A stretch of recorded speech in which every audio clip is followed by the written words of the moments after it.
मिरजेतील शासकीय वैद्यकीय महाविद्यालयातील 280 निवासी डॉक्टर संपावर.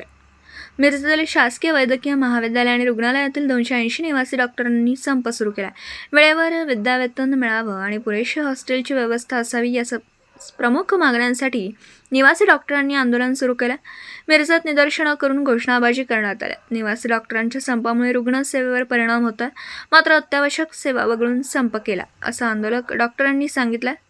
निवासी डॉक्टरांसाठी पुरेशी हॉस्टेलची व्यवस्था करण्यात यावी. निवासी डॉक्टरांना दिले जाणारे विद्यावेतन प्रत्येक महिन्याच्या 10 तारखेच्या आत त्यांच्या खात्यावर जमा करावं.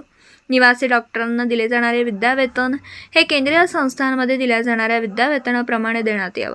या मागण्यांसाठी निवासी डॉक्टरांची असलेली माठ संघटना अनेक दिवस पाठपुरावा करते, मात्र मागण्या मान्य न झाल्यामुळे आता राज्यव्यापी संपाचं आंदोलन सुरू केलं. नमस्कार, मी doctor Amod Badbade, Maharashtra association of resident doctors Miraj आणि सांगली ह्या शाखेचा मी अध्यक्ष आहे. राज्यस्तरावरचा निवासी डॉक्टरांचा संप जो काल 22 फेब्रुवारी 2024 रोजी संपूर्ण महाराष्ट्रात पुकारला गेला आहे. हा संप प्रामुख्याने 3 मागण्या ज्या आहेत निवासी डॉक्टरांच्या. पहिली मागणी म्हणजे हॉस्टेलची सिच्युएशन जी आहे.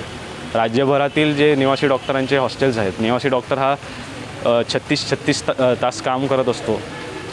तेवढं काम केल्यानंतर निवासी डॉक्टराची अपेक्षा असते की त्याला राहण्याची किंवा एक सॅनिटेशनची तरी बेसिक सोय चांगली मिळावी. ती पण प्रशासन आमच्यापर्यंत पोचू शकत नाही आहे. आमची एक प्रमुख मागणी आहे की सगळे हॉस्टेल्स रिनोव्हेट करून एस्पेशली जे टॉयलेट फॅसिलिटीज आहेत, बाथरूमच्या फॅसिलिटीज आहेत, वॉशरूम फॅसिलिटीज आहेत, त्या योग्यरित्या त्यांनी मेंटेन कराव्या. ही पहिली मागणी आहे. दुसरी मागणी ही आहे की आमचं जे स्टायपंड असतं, विद्यावेतन जे असतं, ते 20 दिवस, 1 महिना, 2 महिना असं प्रलंबित राहत जातं. प्रत्येक महिन्याला स्टायपंड कधीही होत नाही. तर निवासी डॉक्टर हा जो दिवस रात्र पेशंटच्या सेवेत स्वतःला वाहून जात असतो, त्याचं तरी स्टायपंड पहिल्या 10 दिवसांमध्ये, प्रत्येक माहाच्या पहिल्या 10 दिवसांमध्ये व्हावं अशी आमची अपेक्षा आणि ही मागणी प्रशासनाकडे आहे. जोपर्यंत राज्य सरकार एक कॉन्क्रीट असं एक डिसिजन घेत नाही ज्याच्याने ते आम्हाला GR वगैरेच्या माध्यमातून निर्णयात्मक असा एक निर्णय घेतला असं आम्हाला जोपर्यंत कळवत नाही तोपर्यंत आमचा हा संप चालू राहील. दिवसभरातील घडामोडींचा आढावा घेण्यासाठी पाहत रहा N24